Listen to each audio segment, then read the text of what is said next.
예, 오늘은 사도 바울 5번째 시간으로 이제 바울이 본격적으로 복음을 전하는 사도로서의 이야기가 시작되어지는 안디옥 교회 이야기를 함께 나누도록 하겠습니다. 그러니까 우리가 지금 보고 있는 이야기들은 바울의 서사입니다. 바울의 이야기죠. 그러니까 이야기의 관점에서 보는 거예요. 그래서 성경에 없는 이야기들도 있고 또 그 시대의 모습을 우리가 생각해보고 또 그 관점 속에서 여러 가지 이야기들을 우리가 함께 나누면서 그 이야기가 생생하게, 그러니까 성경의 글이잖아요. 성경에 있는 글이 오늘 우리 가운데 좀 생생하게 드러나고 그 생생한 이야기를 통해서 우리도 우리의 삶에 신앙인의 이야기를 만들어가는, 그렇게 좀 도전할 수 있는 시간이 되기를 소망합니다. 그렇잖아요. 이야기가 있는 삶이 다른 사람을 감동시키죠. 안 그런가요? 그렇다고 뭐 사연이 많다 뭐 이런 의미는 아니고요. 우리 집사님은 사연이 너무 더 이상 사연이 싫다 그러는데 그런 이야기가 아니라 우리의 삶에 하나님의 자녀로 하나님의 백성으로 어떤 이야기를 만들어갈 것인가, 그 이야기를 좀 나누는 것입니다. 그래서 제가 이 이야기를 바울을 준비하면서 전체적인 테마를 바울 삶의 서사를 담다, 이런 제목으로 제 혼자 좀 담았어요. 그래서 여러분들이 이 이야기들을 같이 쫓아오시면서 내 삶의 이렇게 궤적과 함께 이렇게 맞춰보시고 또 그 가운데 내 삶의 이야기들을 만들어갈 수 있는 분들이 되셨으면 좋겠습니다.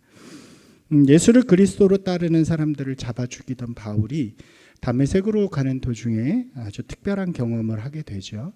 그리고 그를 통해서 그의 인생의 방향이 완전하게 이렇게 바뀌는, 돌아서는 일이 시작이 됩니다.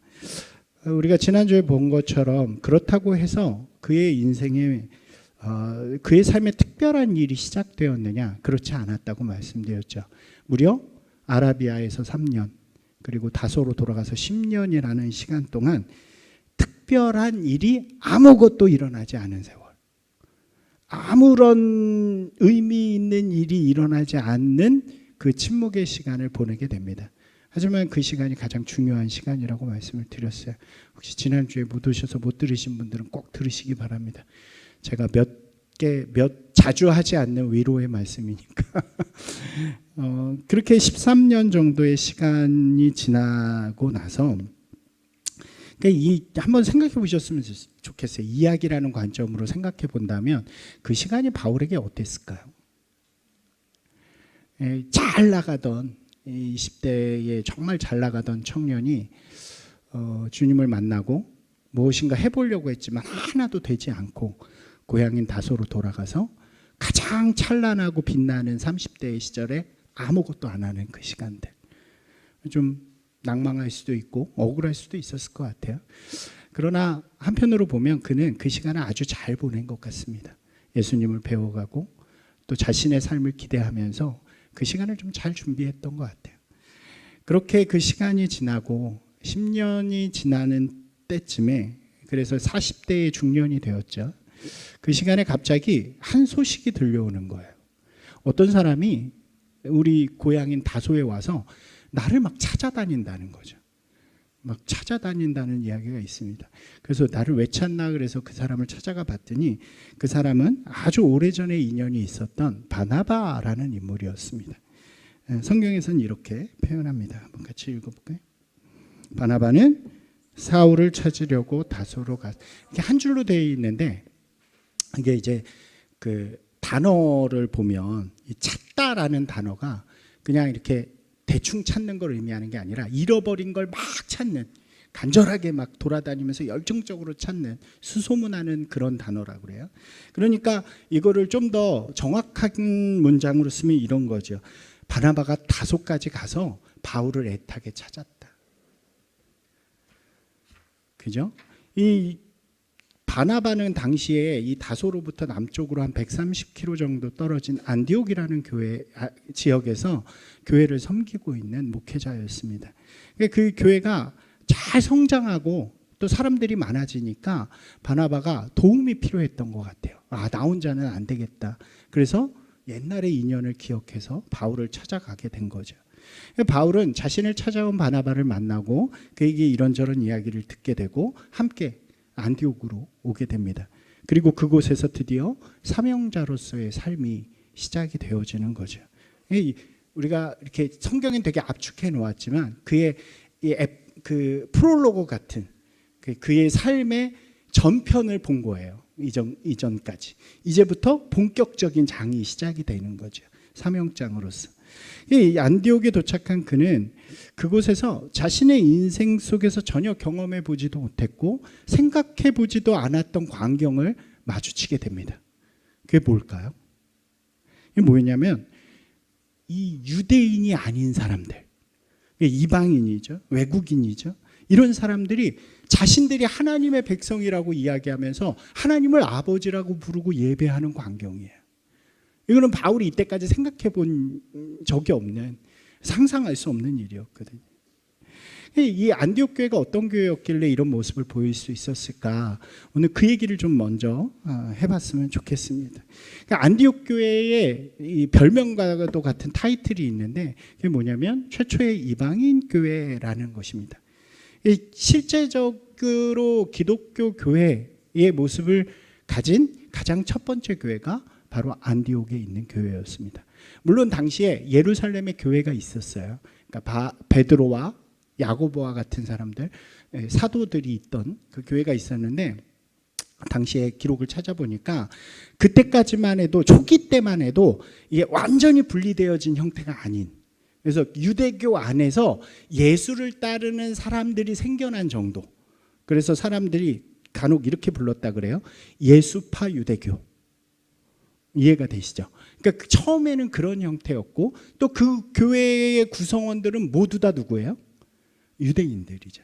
유대인들이 주가 되었던. 그렇기 때문에 어떻게 보면 실제적인 교회의 모습과는 조금 아직 완전히 갖춰지지 않은 과도기적인 교회였다고 할 수 있고요.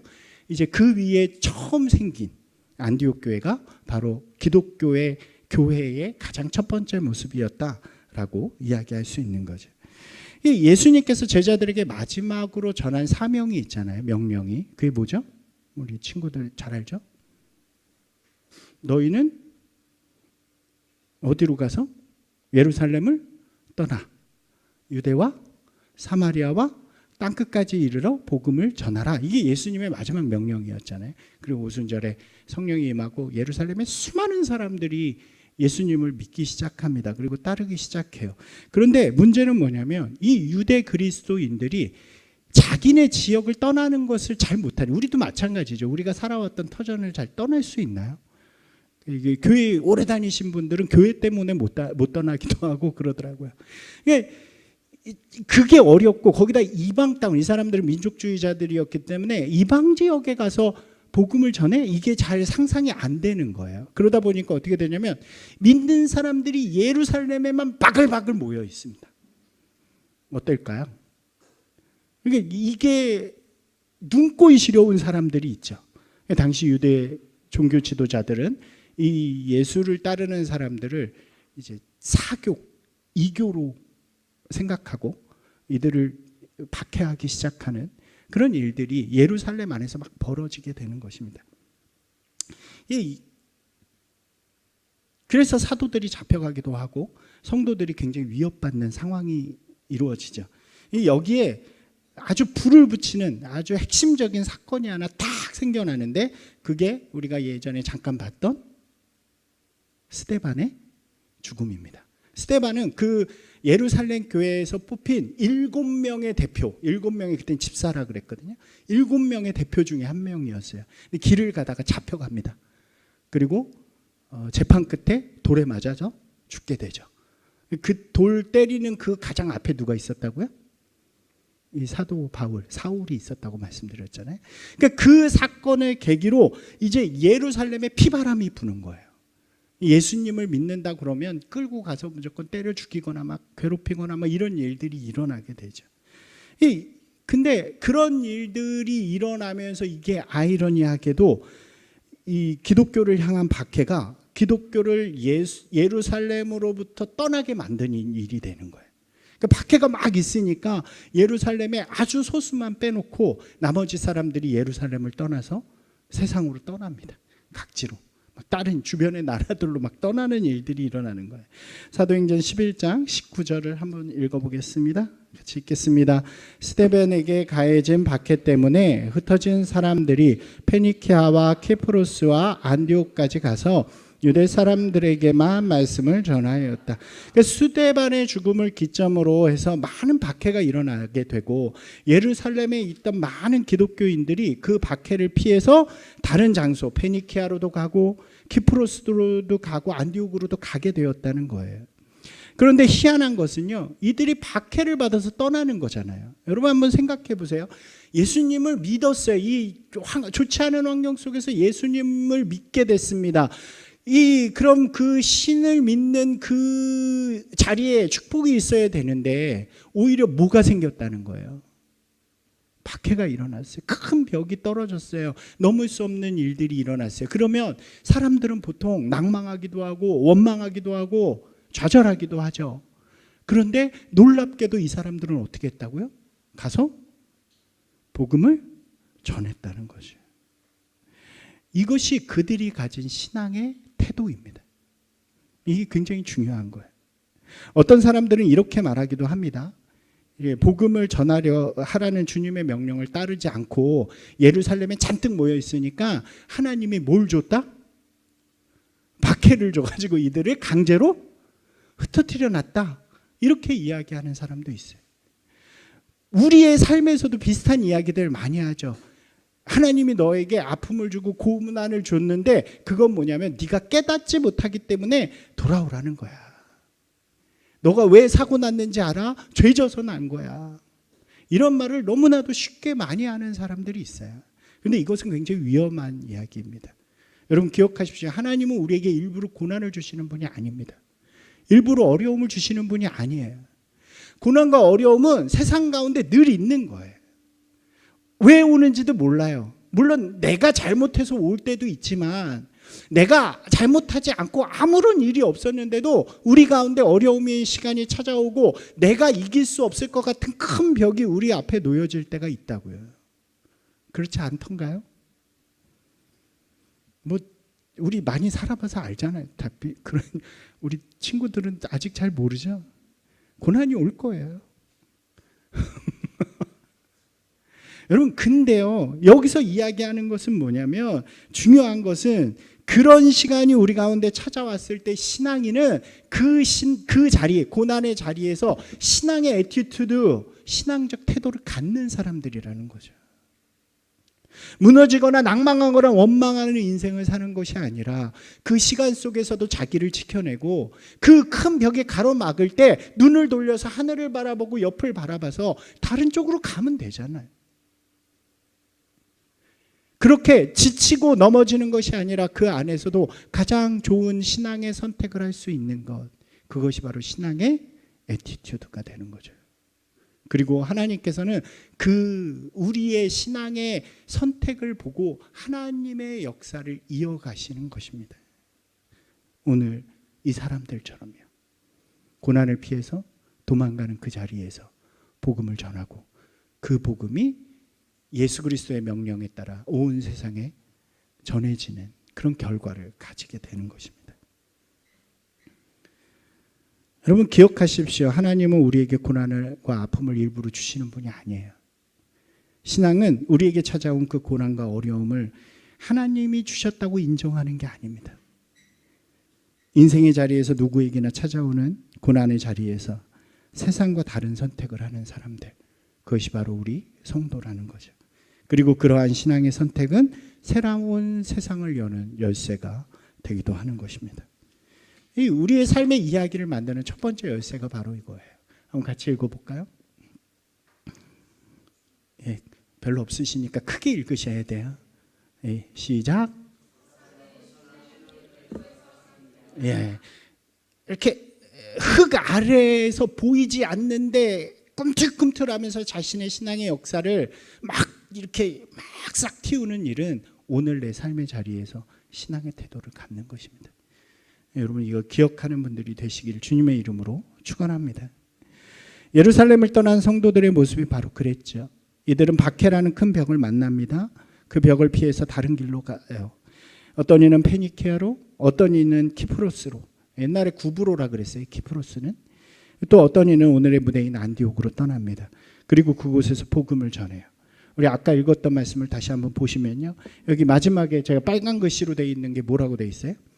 이들이 처음 떠나서 복음을 전하긴 하는데 누구한테만 전해요? 그러니까 여러분 이런 걸 읽으면요, 아, 이 사람들의 지금 기본적인 인식이 어떻구나. 이 사람들한테 누구만 사람으로 보여요? 유대 사람만 사람으로 보이는 거예요. 당시 유대인들이 유대 지역 외에 많은 나라에 흩어져 살고 있었어요.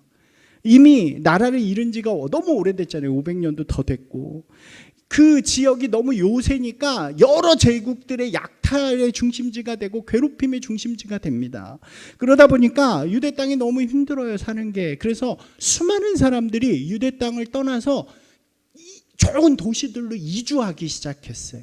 많은 도시로 이주합니다. 그리고 유대인들은 특히 민족주의가 강하니까 그 이주한 땅에서도 어떻게 사냐면 지들끼리 모여 살아요. 거기를 뭐라고 부르냐면 디아스포라라고 부르는 거예요. 우리나라 말로 하면 코리아타운, 이것도 우리나라 말이 아니죠. 무슨 코리아타운 같은 거예요. 유대인들만 모여 사는. 그리고 그 유대인들만 모여 사는 디아스포라의 중심에는 항상 뭐가 있냐? 회당이라는 곳이 있습니다. 그러니까 이제 유대 땅을 떠나서 외국으로 가서 여행을 하든 뭐를 하든 항상 먼저 어딜 가겠어요? 당연히 이 디아스포라에 있는 회당을 찾아가는 거예요. 이 사람들도 마찬가지였어요. 도망갔지만 그 복음을 전하지만 가장 먼저 가서 안정적으로 전할 수 있는 곳이 어디예요? 회당에 가서 유대인들을 향해서 복음을 전하게 됩니다.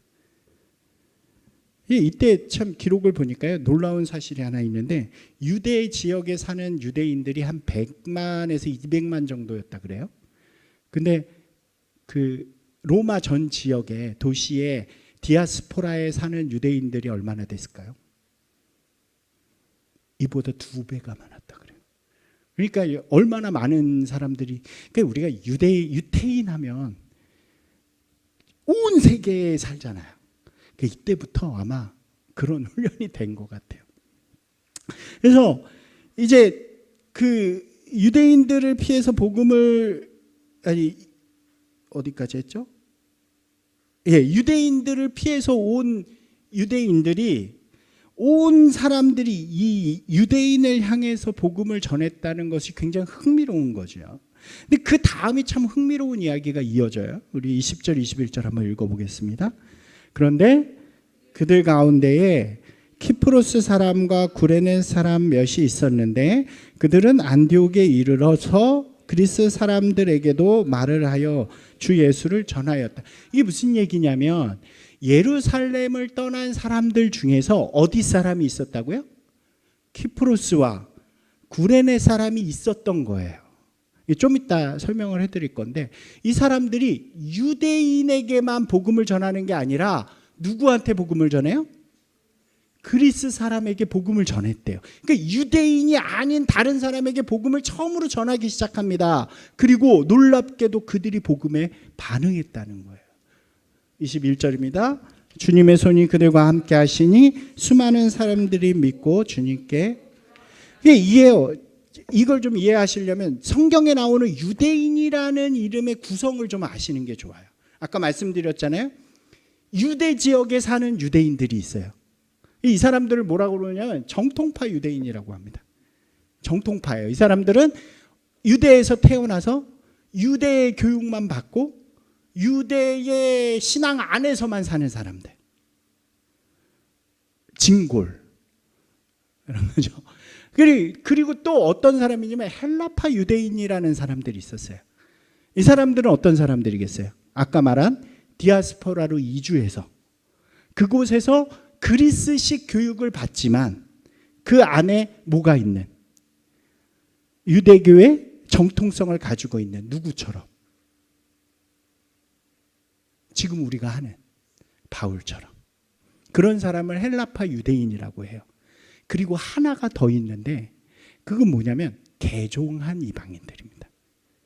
놀랍게도 이 문호를 개방하지 않던 유대인들이 요 예수님 시기, 그러니까 그 영년을 뭐라고 부르나요? 그러니까 서기를 기점으로, 이 BC와 AD의 기점을 그 사이를 중심으로 문호를 개방하기 시작해요. 그래서 많은 사람, 당시에 회당이 각 지역에 있으니까 수많은 이방인들이 궁금했었나 봐요. 우리도 왜 차이나타운이나 이런 데 있으면 가보잖아요. 그러니까 궁금해서 간 사람들 중에 이 하나님을 믿는 신앙이 너무 좋아서 나도 하나님을 믿는 사람이 되고 싶어 하는 사람들이 굉장히 많았다는 거예요. 엄청나게 많았대요.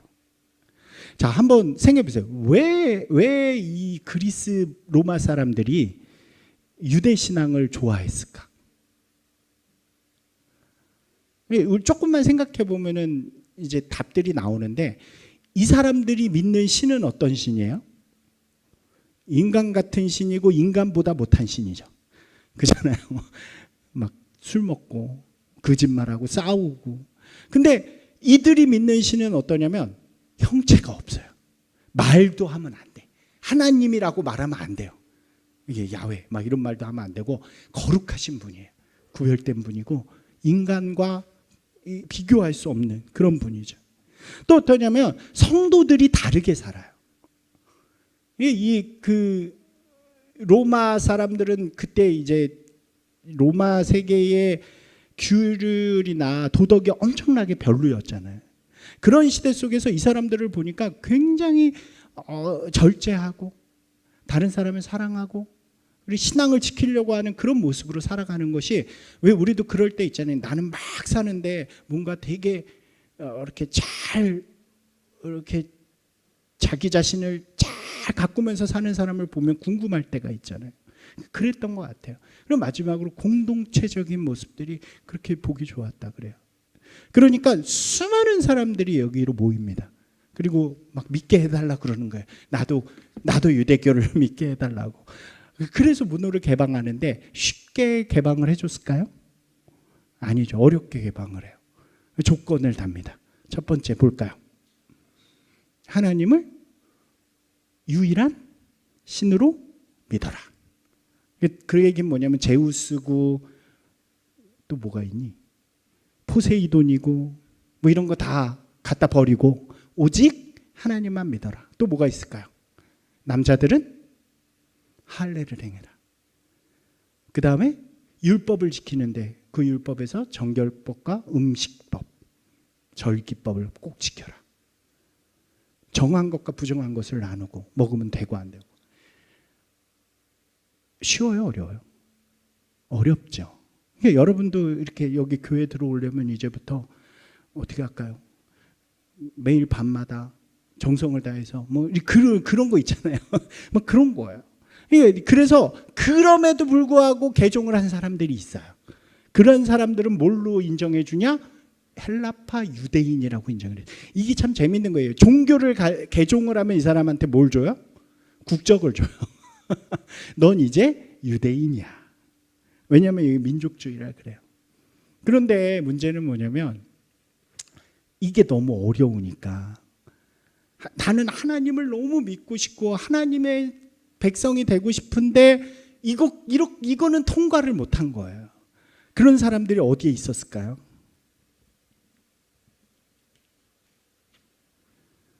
이런 사람들이 그 주변에 머물러 있는 거예요. 그게 여기 조건을 거니까 못 들어오지만 나도 하나님을 너무 사랑하고 믿고 싶어, 이런 사람들이 이 주변을 서성이는 거죠. 그런 사람이 아주 많았다 그래요. 여러분, 그때 이 예루살렘으로부터 예수님을 믿는 사람들이 와서 복음을 전한 거예요. 유대인들에게 먼저 전했는데 시큰둥해요. 근데 키프로스와 이 구레네에서 온 사람이 그 이방인들을 향해서, 그리스인들이 바로 그들입니다. 그 주변에 서성이는 이들을 향해서 복음을 전하는 거예요. 여러분, 이 복음의 내용이 뭘까요?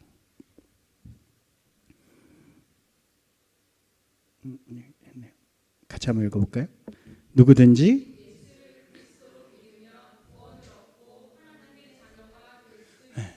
하나님이 여러분들이 진짜 믿고 싶어하고 자녀가 되고 싶어하는 그 하나님이 여러분을 위해서 독생자 예수 그리스도를 주셨습니다.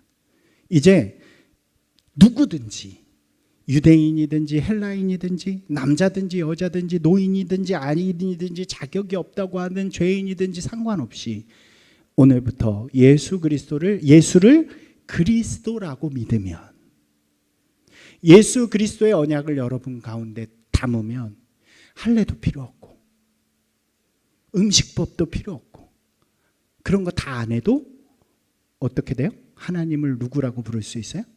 아버지라고 부를 수 있습니다. 이게 복음이에요. 할렐루야. 이 복음은 오늘 우리에게도 똑같이 전해지는 것입니다. 여러분들 옛날 같았으면 어떻게 했어야 되냐면 할례 다 하고 정결법 다 지키고 막 그랬어야 되는데 우리도 못하잖아요. 그때 우리에게 복음이 전해지는 거예요. 이 예수 그리스도의 언약만 믿으면. 그러니까 이 밖에서 서성이던 그리스인들, 그 이방인들이 난리가 난 거예요. 뭐가 열렸으니까. 하나님의 자녀가 되는 길이 열렸으니까 예수님을 믿는 사람들이 폭발적으로 증가합니다. 회당과 상관없이 다른 곳에서 그런 모임들이 시작이 된 거예요. 이게 굉장히 중요한 이방인들을 선교하는 방식이 됩니다. 나중에요, 우리가 계속해서 보겠지만 바울이 선교 여행을 할 때 썼던 방법이 똑같아요. 회당 주변에 가서 그리스인들을 향해서 복음을 전하는 거죠. 막 사람들이 많아져요. 그러니까 이 가서 복음을 전한 사람들 갖고는 해결이 안 돼요. 이게 이 사람들도 뭐 그렇게 훈련받은 사람들이 아니니까 복음만 전했지. 그래서 막 어떻게 할까 그러다가 이 소식을 예루살렘 교회에다가 전합니다. 딱 전하니까 예루살렘 교회에서, 자, 읽어보겠습니다. 예루살렘 교회가 바나바가 이 교회에 뭐로 간 거예요? 목회자로 간 겁니다. 근데 이 바나바가 여기에 잘 맞는 사람이었어요. 그러니까 이방인들에게 신앙도 잘 전해주면서 이방인들을 잘 케어할 수 있는, 잘 보듬어 안고 설명해주고 이런 사람이 바로 바나바였던 거죠. 그게 어디에 담기냐면 이 사람의 이름에 담겨요. 바나바는 원래 이름이 아닙니다, 여러분. 바나바는 별명이에요. 바나바가 무슨 뜻이냐면 바가 아들이란 뜻이거든요. 나바가 뭐냐면 위로한다, 격려한다 이런 뜻이에요. 그래서 이 바나바라는 이름의 뜻이 위로의 아들, 격려의 아들, 격려 진짜 잘하는 사람, 위로 진짜 잘하는 사람이라는 의미예요. 그래서 이 사람이 그곳에 가가지고 막 이렇게 잘한 거예요, 목회를. 그러니까 막 사람들이 더 늘어납니다. 막 여기 있는 이방인들이 가가지고 또 그리스인들한테 전도를 하고 데려오고 막 그래가지고, 야, 우리 하나님의 아들 됐어, 예수 그리스도로 말면 막 난리가 나요. 그러니까 혼자 하기 벅찬 거예요. 그때 이제 바나바가 생각을 합니다. 누가 나와 함께 할 수 있었을까? 예전에 10년 전에 함께 했던 바울이 생각이 나는 거죠. 23절, 24절 읽어보겠습니다. 바나바가 가서 모든 사람에게 굳센 마음으로 주님을 의지하라고 권하였다. 바나바는 착한 사람이요 성령과 믿음이 충만한 사람이었다. 그래서 많은 사람이 주님께로 나왔다. 이렇게 부응하는 가운데서 바나바가 혼자 할 수 없어서 다소로 바울을 데리러 가는 거죠. 그때 한번 생각해 보세요. 가장 먼저 생각한 사람이 어떻게 바울이었을까? 저기 예루살렘 교회에도 많이 있었을 건데. 아마 여기는 제가 생각해 보는 거예요. 그러니까 바울이 10년 전쯤에 예루살렘에 가서 제자들을 만나고자 할 때 이 바나바가 연결을 시켜주거든요. 그리고 거기에 있었던 기간이 얼마냐면 딱 15일밖에 안 됩니다. 굉장히 짧죠. 그런데 이 15일 안에 바나바가 보기에 바울의 특별함을 본 것 같아요. 바울의 굉장한 어떤 지성적인 면, 열심, 열정 이런 것들을 보게 되었던 것 같아요. 그래서 이 귀한 순간에 딱 생각나는 첫 번째 사람이 누구였냐? 바로 바울이었다는 거죠. 여기에 두 번째 서사의 이야기가 담깁니다. 한번 같이 읽어볼까요? 서사는 여러분 기억하십시오. 서사는 어디서 어떻게 시작될지 몰라요. 그러니까 어떻게 해야 돼요? 이 다음이 중요하죠. 오늘 내가 만나는 사람, 내가 있는 자리에서 최선을 다해야 되는 거예요. 옆 사람 한번 보세요. 그 사람이 나의 서사가 될 수도 있어요. 요즘 여러분 그거 아세요? 요즘 그 유튜브를 보면 쇼츠라는 게 있잖아요. 쇼츠에 요즘 되게 유행하는 게 있어요. 그게 뭔지 아세요?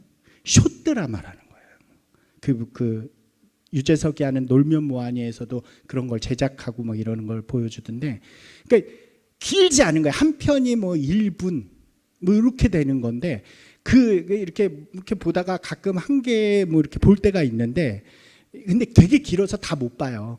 그거는 진짜 작심하고 보는 사람만 보는 건데, 제가 가끔 보다가 재밌어가지고 가끔 보면 내용들이 다 비슷합니다. 그게 뭐냐면 길을 가는데, 이게 외국 것도 똑같아요. 왜 그런 게 워낙 많아요. 길을 가는데 갑자기 어떤 사람이 이렇게 예를 들어서 좀 허름한 사람이 찾아와가지고 도움을 구하는 거죠. 근데 한 사람은 막 이렇게 들어오니까 막 저리 가라 그러고 이러는데, 옆에 있는 사람이 그 사람을 막 돕습니다. 그럼 이제 다 비슷하더라고요. 여기 아까 괴롭히던 사람이 되게 높은 사람인 거예요. 그러면서 이 사람을 도와주는 사람을, 야 너는 뭘 이런 걸 도와줘 그러면서 얘까지 막 괴롭혀요. 그러고 나서 이제 뭐 예를 들어서 면접을 보러 갔는데 이 사람이 있는 거예요. 그래서 너 아까 그 놈이지 그러고 나가. 그런데 딱 나가려고 그러는 순간 문 열고 들어온 사람이 누구예요? 그지가 들어오면서 내가 여기 회장일세 이러면서 비슷한 전개예요. 그래서 제가 이걸 보면서 그 생각이 난 거예요. 야, 우리는 어디서 어떻게 우리의 서사가 시작될지 모른다니까요. 오늘 내가 쉽게 무시하고 넘어뜨리는 한 사람이 내 서사의 주인공이 될 수도 있는 거예요. 바울이 15일 동안 만난 그 바나바와의 만남이 10년이 지나서 그를 사명의 자리로 이끌게 되는 것입니다. 여러분, 오늘 만나는 한 사람을 가장 소중하게 여기는 분들이 되시길 바랍니다. 오늘 함께하는 이 양 목사를 되게 소중하게 여기셔야 돼요. 죄송합니다. 우리 여러분이 함께하는 그 성도님들을 가장 사랑하고 가장 아끼는 분들이 되시기를 바랍니다. 지금 혹시 저게 안 나가나요? 잠시만요. 나가네요. 중간에 또 오류가 있었나 봐요. 네.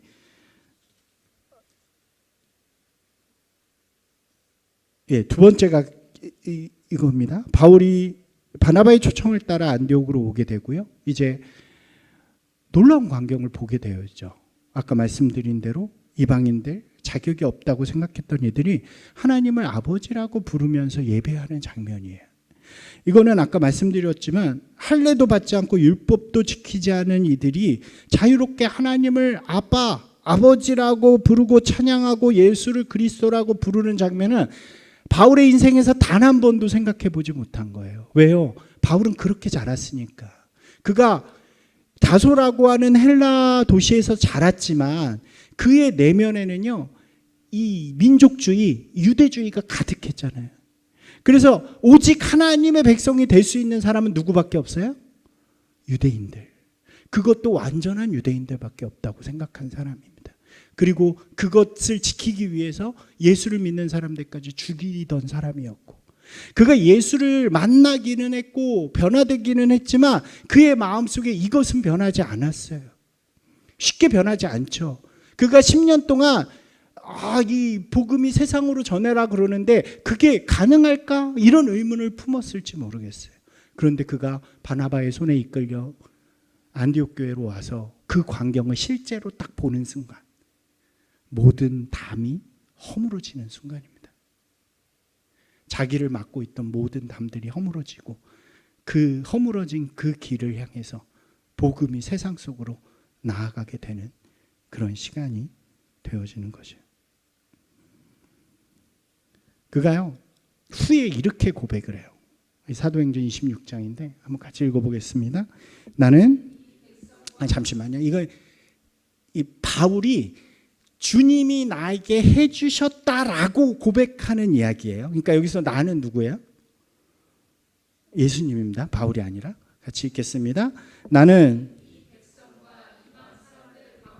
너를 건져내서 이방 사람에게로 보낸다.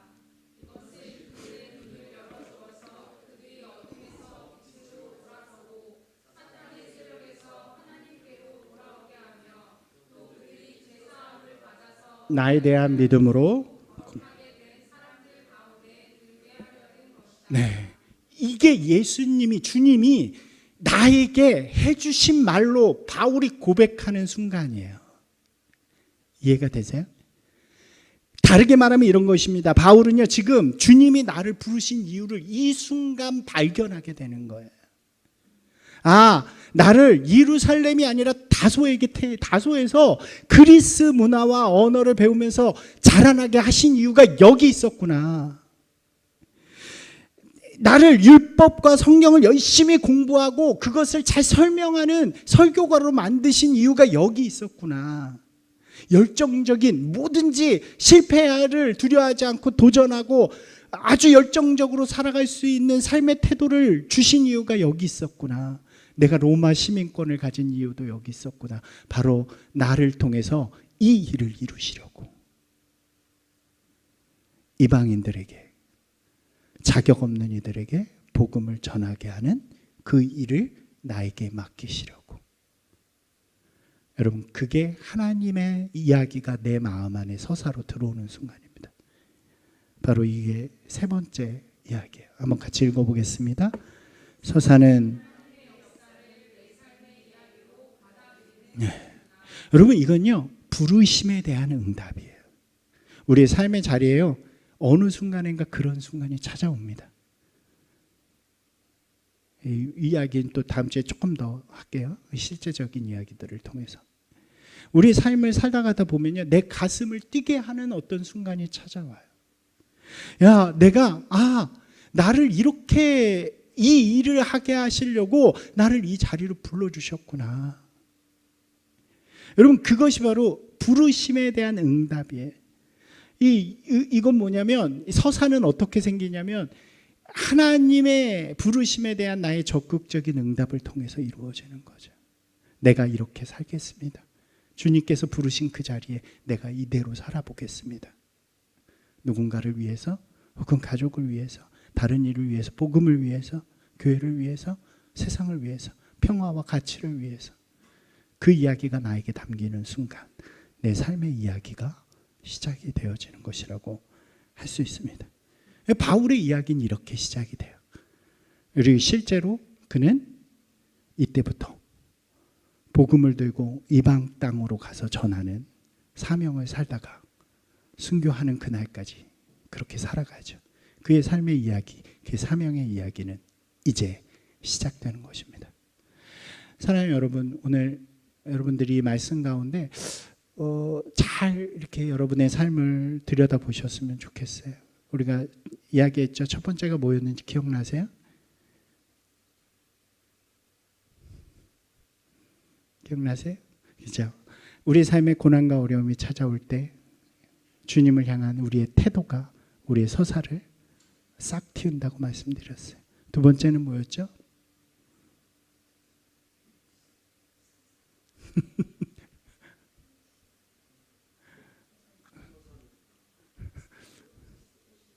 어디서 어떻게 시작될지 모르는, 그래서 오늘 내 주변에 있는 나와 함께한 이들을 가장 소중히 여기고 최선을 다해 살아가는 것. 그리고 마지막 이야기는 하나님의 역사가 내 마음 안에 담기는 것. 그러니까 어느 순서가 어디에 있는지는 몰라요. 어느 순서로 찾아올지도 모릅니다. 그러나 이 이야기들을 우리가 담을 때에 여러분들의 이야기는 아름다운 하나님의 서사가 되고 또 그 이야기를 통해서 누군가가 감동받고 여러분의 이야기 안으로 함께 들어올 줄로 믿습니다. 저는 여러분들이 그런 분들이 되셨으면 좋겠어요. 가족을 감동시키고 세상을 감동시키고 또 다른 이들을 감동시키는 그런 하나님의 아름다운 이야기들이 되시기를 주님의 이름으로 축원합니다. 기도하겠습니다.